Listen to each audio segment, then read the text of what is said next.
Have you ever heard something so often that it became part of your routine?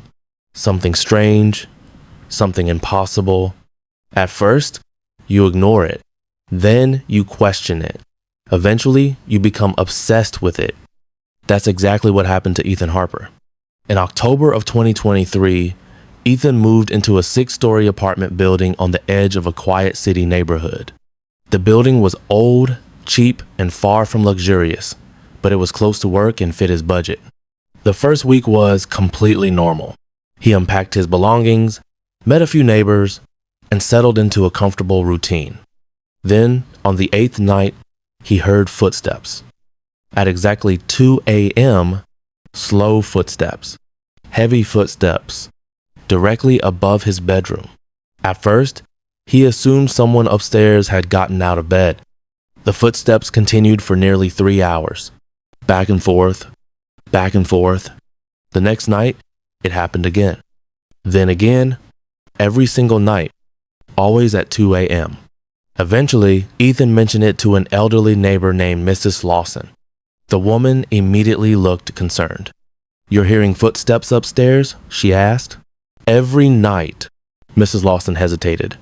Then she quietly said something Ethan would never forget. "Nobody lives up there." The apartment above his unit was apartment 307. According to her, it had been vacant for nearly 6 years. The last tenant had disappeared under mysterious circumstances. No one had rented it since. Ethan laughed nervously. He assumed she was mistaken, but after checking with several other residents, he received the same answer. Apartment 307 was empty, yet the footsteps continued. A few nights later, Ethan noticed a light inside the supposedly abandoned apartment. Standing outside behind the building, he could clearly see a yellow glow through one of the windows. Minutes later, the light disappeared. The next morning, he confronted the property manager. The manager immediately denied everything. "The apartment is vacant. I saw a light. You must have seen something else." The conversation ended abruptly. But Ethan noticed something strange. The manager seemed nervous, almost frightened. Over the following weeks, Ethan became increasingly obsessed. Then the scratching began. Every night, shortly after the footsteps stopped, he heard a slow scratching noise above his ceiling. Sometimes it lasted minutes, sometimes hours. One morning, he discovered fresh cracks in the ceiling directly above his bed. That same evening, he noticed something even stranger. His living room curtains were partially open. He always kept them closed. And there was a handprint on the inside of the window. A handprint that wasn't his. For the first time, genuine fear settled into his mind. Someone wasn't simply living upstairs. Someone was watching him. A few nights later, Ethan decided to investigate. At 1:45 a.m., he quietly climbed the stairs. Apartment 307 sat at the end of a dark hallway. Everything was silent. Then he heard movement inside. Footsteps. The same footsteps. His heart pounded. He approached the door. The sound stopped instantly. Then came a soft click from inside, as if someone had unlocked something. Terrified, Ethan retreated downstairs. But now he knew. Someone was definitely inside. The following week, Ethan returned home from work and immediately noticed something wrong. His apartment felt different. A kitchen cabinet stood slightly open. A chair had been moved. Nothing was stolen. Nothing was broken. But someone had clearly been there. That night, he barely slept. At 2 a.m., the footsteps started again. This time, something inside him snapped. He grabbed a flashlight and headed upstairs. Apartment 307 looked different. The door was slightly open. A narrow gap revealed darkness inside. Slowly, Ethan pushed it wider. The smell of dust and mold filled the air. The apartment appeared abandoned. Furniture sat beneath old sheets. Cobwebs hung from corners. Everything seemed untouched. Until he noticed the footprints. Fresh footprints, leading deeper into the apartment. Following them, he entered a bedroom. The sight waiting inside nearly made him collapse. The walls were covered with photographs. Hundreds of photographs. Every single one featured Ethan. Ethan sleeping. Ethan cooking. Ethan watching television. Ethan leaving for work. Ethan standing near windows. Some pictures had clearly been taken from outside. Others appeared to have been taken from inside his own apartment. His stomach dropped. Someone had been documenting his life for months, maybe longer. On a desk nearby sat fresh food, batteries, notebooks, and a portable radio. Someone lived there. Someone had created an entire room dedicated to watching him. Then he heard a floorboard creak behind him. He turned. Nothing. The hallway remained dark. Another creak. Closer this time. Then a shadow moved at the end of the corridor. A human silhouette, standing perfectly still, watching. Ethan's body froze. The figure didn't speak, didn't move. Then the apartment lights suddenly shut off. Darkness swallowed everything. Panic exploded through him. He ran, crashing through the hallway, stumbling toward the front door.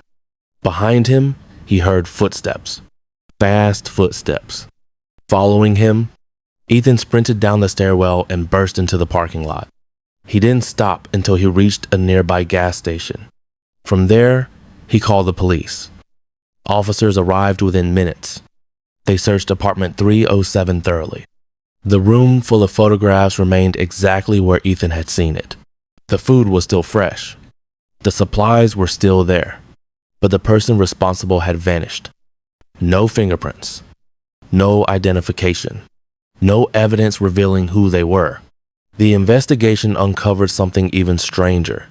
The photographs stretched back nearly 4 years, meaning someone had been secretly living inside apartment 307 long before Ethan ever moved in. Several weeks later, detectives made another discovery. Hidden beneath loose floorboards was a collection of photographs featuring previous tenants, dozens of them, some dating back nearly a decade. Every tenant living beneath apartment 307 had apparently been watched, studied, documented. The mysterious resident had spent years observing people, yet nobody knew who they were. Police eventually closed the investigation. No suspect was identified. No arrests were made, and apartment 307 was sealed permanently. The building owner installed security cameras throughout the property. For a while, everything seemed normal. Then, one final incident occurred.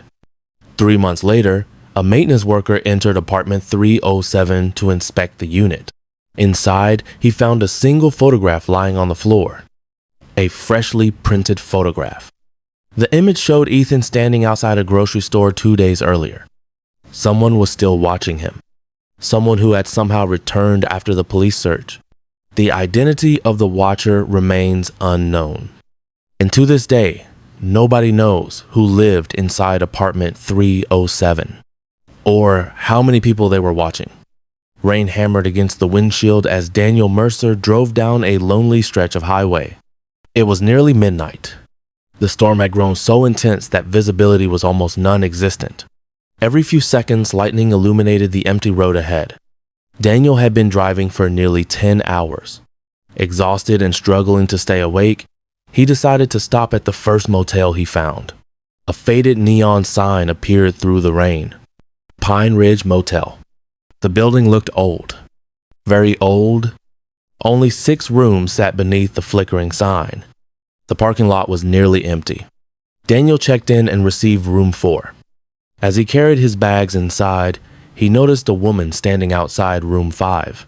She appeared nervous, constantly glancing over her shoulder, as though she expected someone to be watching her. For a moment, their eyes met. Then she quickly disappeared into her room. Daniel thought nothing of it.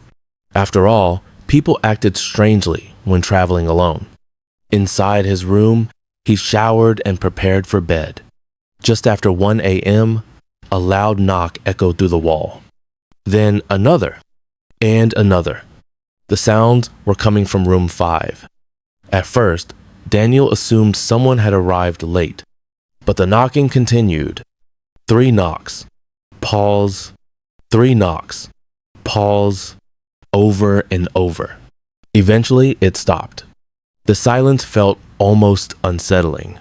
The next morning, Daniel stepped outside. The woman's car remained parked exactly where it had been the night before. Yet room 5 stood open and empty. The bed was made. The lights were off. Nobody was inside. Curious, Daniel asked the motel owner about her. The elderly man behind the desk barely looked up. She checked out early. Daniel frowned. Her car is still here.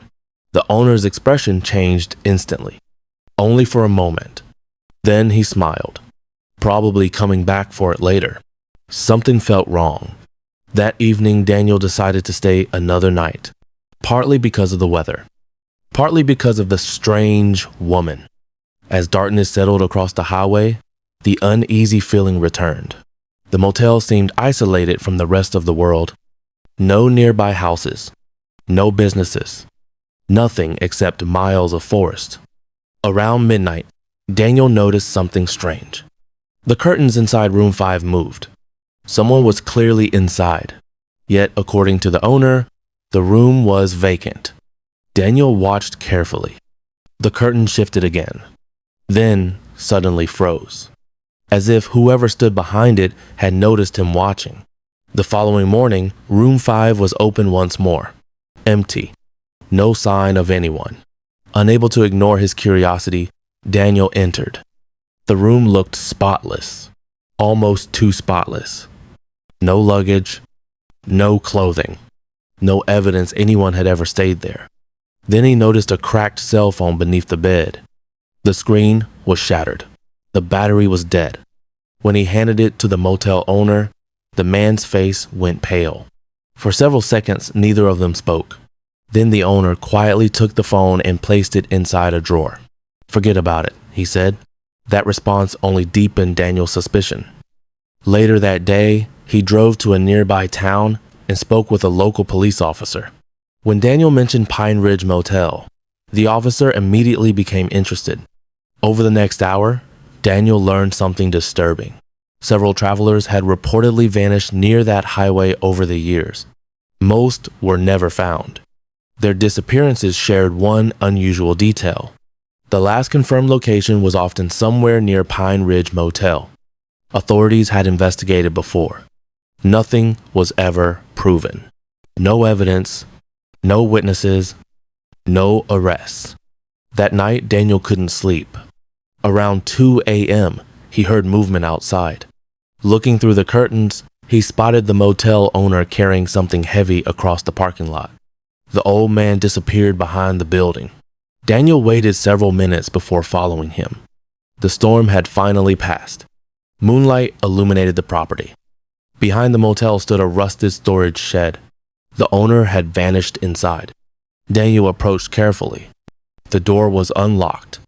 Inside, he discovered shelves filled with cleaning supplies and old tools. Nothing unusual. Then he noticed scratch marks on the floor. The marks led toward a large metal cabinet. Moving the cabinet revealed a hidden trapdoor. Daniel's pulse raced. Slowly, he lifted it. A narrow staircase descended into darkness. The air smelled damp, rotten, wrong. Using his flashlight, Daniel climbed down. The basement stretched beneath the entire motel. What he found there changed everything. Old suitcases, wallets, clothing, jewelry, personal belongings, dozens of them, perhaps hundreds. Items clearly belonging to different people, travelers, guests, missing people. His flashlight moved across the room, then stopped. Photographs covered one wall, pictures of motel guests, including the nervous woman from room 5. Beneath her photograph was a date, just 3 days earlier. Daniel felt sick. The woman had never checked out. She had vanished, just like the others. Then he heard a voice behind him. "You shouldn't be here." The motel owner stood at the top of the stairs, holding a shotgun. Daniel's blood turned cold. The old man's calm expression was somehow more terrifying than anger. For several seconds, nobody moved. Then Daniel ran. The chase that followed lasted only moments. He sprinted through the basement, searching desperately for another exit. A rusted emergency door appeared at the far end. Daniel crashed through it and emerged into the woods behind the property. Gunshots echoed through the darkness. Branches whipped against his face as he ran. He didn't stop until he reached the highway. A passing truck driver helped him contact authorities. Police descended on Pine Ridge Motel before sunrise. But when they arrived, the owner was gone, vanished. The basement remained. The personal belongings remained. The photographs remained. Yet no trace of the motel owner was ever found. The investigation lasted months. Many missing person cases were reopened. Several families finally learned where their loved ones had last been seen. But countless questions remained unanswered. Most disturbing of all was the fate of the woman from room 5. Despite extensive searches, she was never located. No remains. No evidence. Nothing. Just a photograph on a basement wall. The motel was eventually demolished. The land remains empty to this day.